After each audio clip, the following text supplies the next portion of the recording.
You know, there's nothing like late season ice fishing. The weather's usually pretty nice. The fishing can be awesome. I'm joining John Sibley and Keith Kavajecz, and we're in search of giant walleyes up in Lake Winnipeg in Manitoba. We're meeting some good friends of ours, Jason Hamilton and Lee Nolden, and we're gonna hunt for these fish. Hopefully we'll have a little bit of luck. Ice overall is almost 4 feet thick. You just have to watch out a little bit for cracks here and there. But I'm telling you what, we're excited. We're hoping for big fish. Come with us, and you too can see the next bite.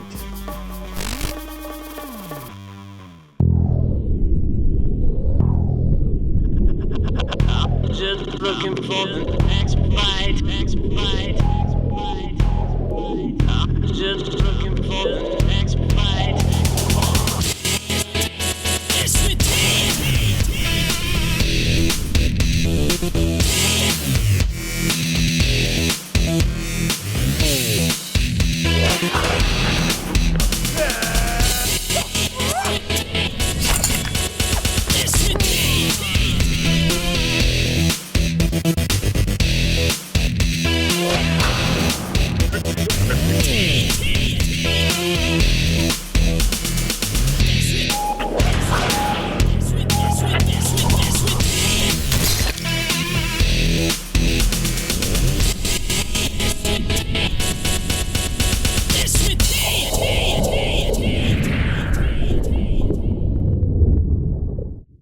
It's pretty hard to believe there could be such a thing as tough fishing in a place as beautiful and typically as bountiful as Lake Winnipeg in the province of Manitoba, Canada. But cold frontal conditions, capped with high and clear bluebird skies, have all but shut down what was looking to be the fabled frenzied bite every angler dreams of. Missed him. Son of a... However, the plummeting temperatures over the last few days have improved the ice conditions, which, although aren't still necessarily ideal, they are now good enough to allow a lot more exploring than was going to be available. So we have hit a classic case of you should have been here yesterday. You know, we had a great report that the fish were really biting up here, and they were for the last couple of weeks, and the weather was just beautiful out. They did have a little issue with the ice melting and things, so we quick got in the car, got up here, and almost as soon as we got up here, things changed.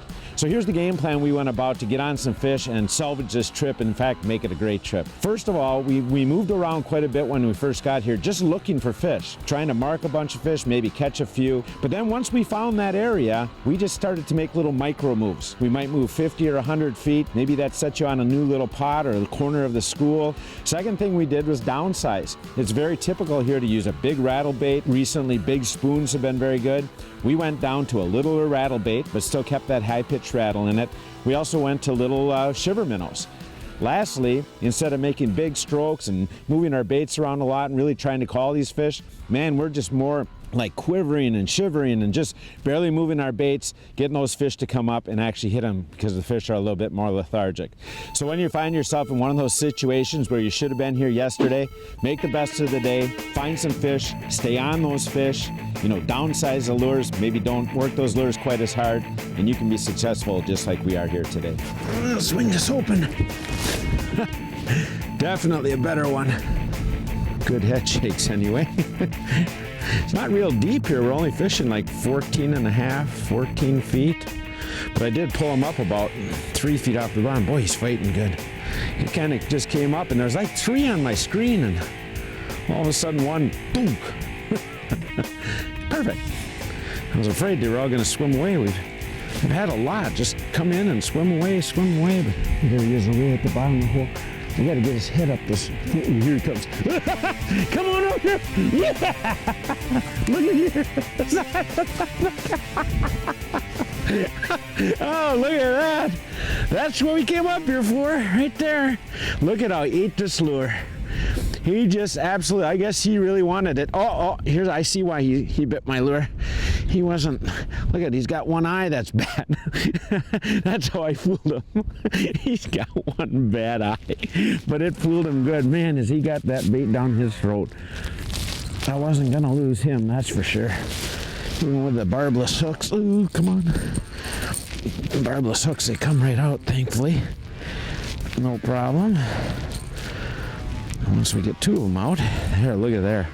Holy man, I don't know how long he is, but he's a long one. And did he ever fight? For only in 13 feet of water, I mean, he was just pounding down there.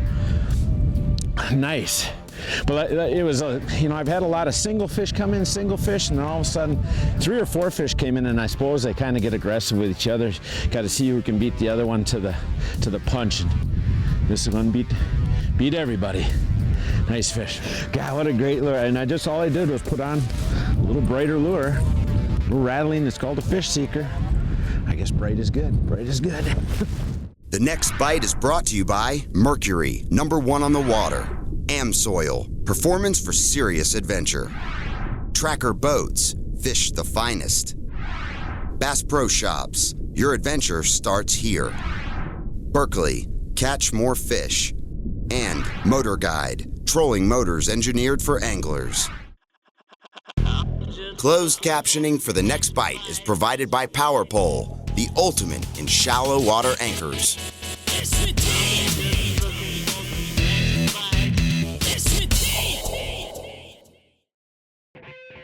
Due to the incredibly rich forage base, Lake Winnipeg offers even the most ardent of walleye anglers the chance to conjure up a trophy-sized bite. That's a beautiful fish. Wow, look at the color of that one. God, is that cool. However, years of competitive angling in the tournament world of walleyes has taught Keith and Gary some of the same lessons that fellow ICE team member John Sibley is also familiar with. That you can never rely on fishing memories. Tried to get him with the rattle jig or the rattling bait, called him in, but he wouldn't bite it. Quickly dropped this one to it, jiggled it a little bit, and boom. Once again illuminating the natural mechanics that serve as both labyrinth and chessboard to its pieces, the walleye and angler.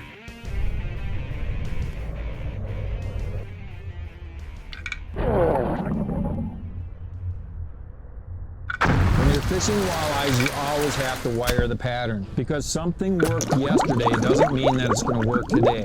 Usually when you come to Lake Winnipeg, you use large rattle baits. We had to downsize. This is a Sapeel lipless seeker.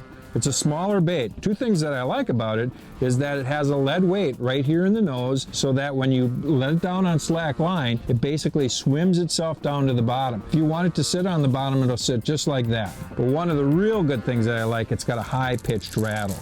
And a lot of the rattle baits have a very low-pitched rattle. High-pitched rattles for me personally have always caught more walleyes. One of the other really good baits has been the #2 Moonshine Shiver Minnow. I started out with the #3. I wasn't getting very many bites, but the one thing that I did do is I modified the hook. The hooks on these baits are pretty small. These are big, aggressive fish. So I upsized to a Mustad Triple Grip, a #6, 58 BLN. That's the hook that I use in a lot of my crankbaits. Since I modified this hook, I've lost very few fish.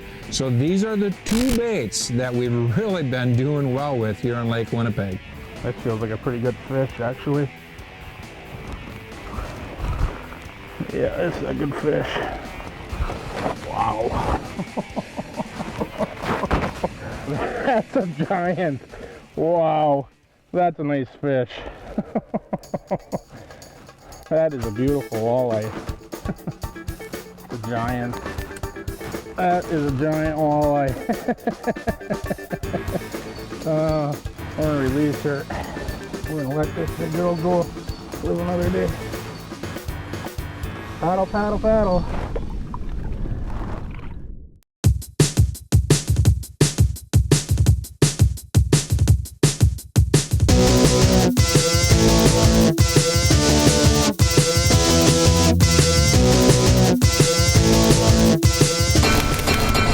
Real deal, real fishing information from real fishing experts, presented by Amsoil.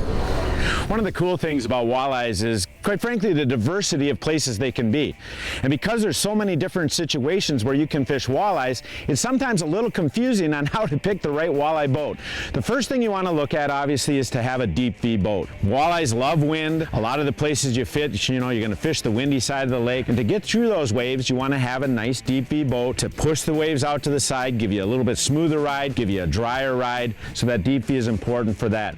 But the second thing that deep V is important for is it actually creates a keel wheel going down the middle of the boat so that when you're dragging with your front trolling motor or pushing with your kicker motor in the back, that boat will actually track better and give you much better boat control when you're on the spot. So then the next thing you want to look at is, where do you predominantly fish? You know, if you fish in big bodies of water like the Great Lakes or the big reservoirs out west or some of the big natural lakes, then you want to go to an 18 to 21 foot boat. One thing you want to look at when you go to those bigger size boats is going to fiberglass. There's a couple of real important things that fiberglass gives you. First of all, they can actually mold the bottom of that boat a lot more precisely with fiberglass. The strakes, the chines, the padded V's, things like that are all in these boats and help you run rough water better. The other thing fiberglass is going to give you is weight. And a lot of people think weight is bad, but actually when you're in rough water, weight is your friend. Key is to have enough horsepower to push that weight. Let's go on the other side of the situation where you don't fish a lot of big bodies of water. You fish the smaller lakes. Then you want to look at a boat that's probably 18 foot or less. And in that case, aluminum is probably the material of choice. The reason is it's a little bit lighter, so it's going to tow better. You're going to be able to go into a little bit shallower boat ramps. Also, it's a little bit more durable. Like if you want to pull up to shore, pull up on a sand beach or stuff, aluminum's going to be a little bit more durable that way. But the one thing about these small boats is you do not want to compromise the interior fishable spaces. So even though it's a short boat, look for a nice wide boat so you got that fishable area inside. Lastly, as far as horsepower, I've never seen anybody upset they have too big of an engine. A big engine is going to give you better acceleration, better hole shot, better rough water running. Just look at that little yellow sticker. Whatever the maximum horsepower is, that's what I would go with. So walleye boats are a cool boat, and by looking at where you fish and realizing the size of boat you need, you'll have the right equipment to put fish in the boat. Aside of the fact that Keith Kavajecz, Gary Parsons, and John Sibley are having to fight these huge Manitoba walleyes only using barbless hooks. He hit it hard. I mean, I was sitting there shaking it, and all of a sudden, whoo, you could just feel it. Almost the line going slack. A protective measure of conservation taken on this vast Canadian water. Another unique aspect of these Lake Winnipeg walleyes is their incredibly striking green emboldened backs. There isn't any concrete evidence as to what causes such a special color tonality to become predominant, but popular opinion amongst biologists seems to point to the limestone substrate of the lake that causes these football-shaped fish to change color. I got him. Thank you. Oh man, I tell you, I've missed a few fish, but ever since on this shiver minnow, but ever since I switched to this triple grip, I just haven't had any problems at all. Even with the barbless like that. Look at the size of that fish. Nice green back there. And like I said, I just kind of twitching that lure, and very, very nice. We've had great luck this week with two lures, a moonshine shiver minnow and a size number 2, and the Sebile fish seeker. Both lures have been very productive for us, but we've been using slightly different jigging techniques for each one. With the shiver minnow, I like to let the bait down almost to the bottom. I only raise it up about 4 to 6 inches. And then I do a slight, kind of gentle little jigging action with it. And occasionally I'll do about a 6-inch hop. Let it stop for a second and then go right back to jigging with it. And I keep that cadence up until a fish comes swimming in. Once the fish is in there, if he doesn't hit me right away, then I'll go to kind of a violent shake. And I mean, I'm really shaking this thing. And I'll basically shake and then I'll stop for a second. A lot of times they'll bite right then. If he doesn't, then I start shaking and lifting at the same time. If they don't hit it, if they just come up, then I'll shake again and stop. And quite often by playing that cat and mouse teasing game, I'll have that fish actually kind of react and hit it. And I've had really great luck doing that pretty much the last few days. It's been deadly effective. John, you've been doing it a little bit differently though. Yeah, I've been using the fish seeker quite a bit, and this lure, about a foot off the bottom, I'm fishing it, and the cadences are really kind of, for big fish, it's pretty subtle. I mean, jigging it really soft. I'll rip it though pretty good every 30 seconds to a minute to get the fish to come in. When they're coming in, they're crushing this bait. You know, there are similar characteristics on how we're fishing the bait, but we're not ripping them and slashing them like you usually hear people doing, but we've been having very good, consistent results by using this subtle approach with these two different baits. It's one thing to consider specific cadences in terms of literal action, but the full picture of execution doesn't end with just the action. Ooh, this is a big fish.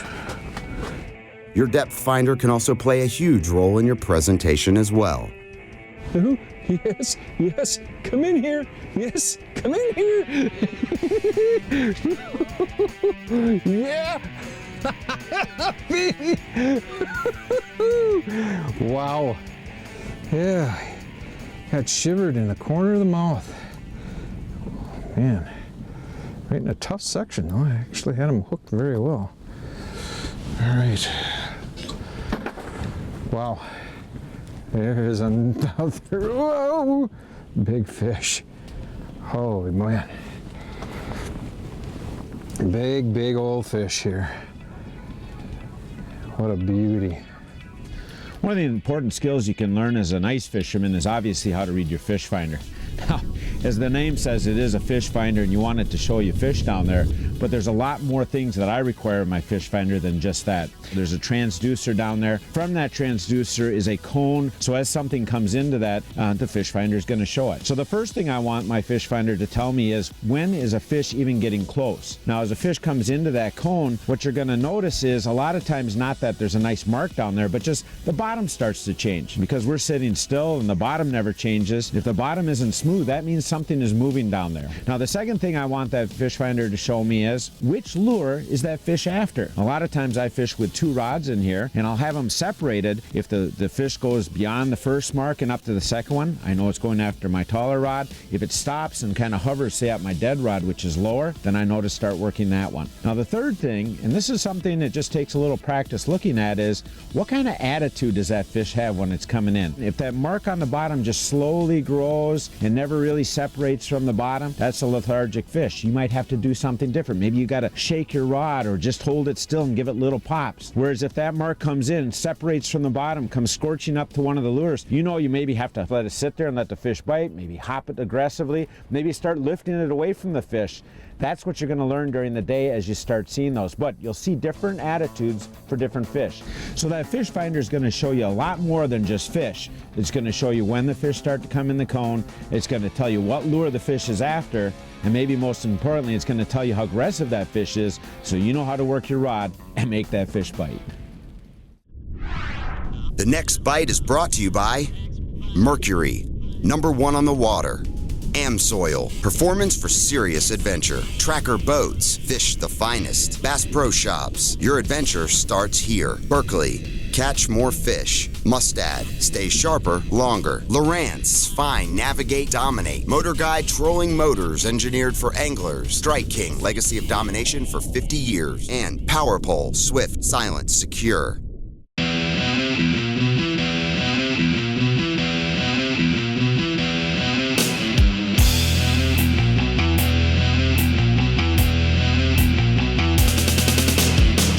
Topics, leading information, and tackle and techniques to make you a better angler. Presented by Mercury. Whether you're looking at repowering your current boat or even purchasing a new boat, Mercury 4-stroke outboards are a great choice. And it doesn't even matter what size boat you have. I'm actually standing in a forest of Mercury 4-strokes right now. You can get these outboards from 2.5 horsepower all the way up to 150 horsepower. And then if you go into the Verado lineup, also 4-strokes, you can get a 175 up to a 350 in the big Pro 4 now. So whether you're looking at repowering a 16-foot aluminum boat or a 21-foot fiberglass boat, there's a 4-stroke outboard in the Mercury line that's for you. They're lightweight. Being lightweight means you're gonna get good hole shot. You're also gonna get good top end speed. Maintenance is extremely easy. Just regular oil changes. There's not a lot to do. Also, they're quiet and smooth. Believe it or not, these bigger Verados, these Pro 4s, you almost can't hear them when they're idling. As you go up into the Pro 4s, as you go up into the big 6-cylinder Verados, the thing that you also get is electro-hydraulic steering. You can steer those boats with the fingertip. So no matter what size boat you're looking at hanging a new outboard on, make sure to check out the Mercury 4-stroke lineup.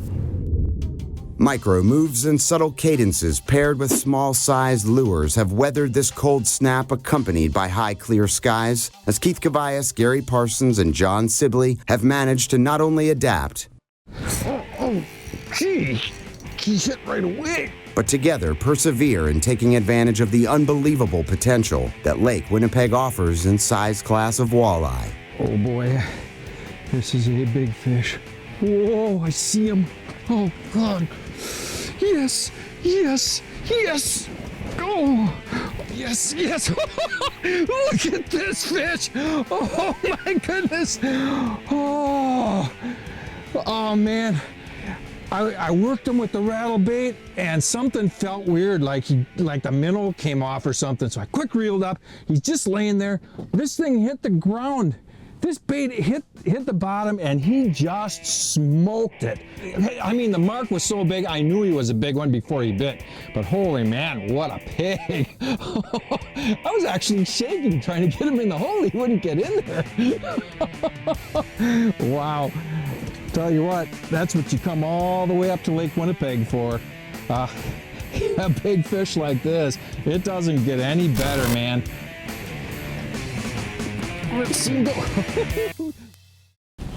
Red Bull time. Get them jacked up, baby, and they'll bite. Oh, you're ready? Yeah. Which fish which lure? The two lure. There's. Let's do that over. The little greenback. That wasn't corny at all. You're not supposed to breathe, Greg.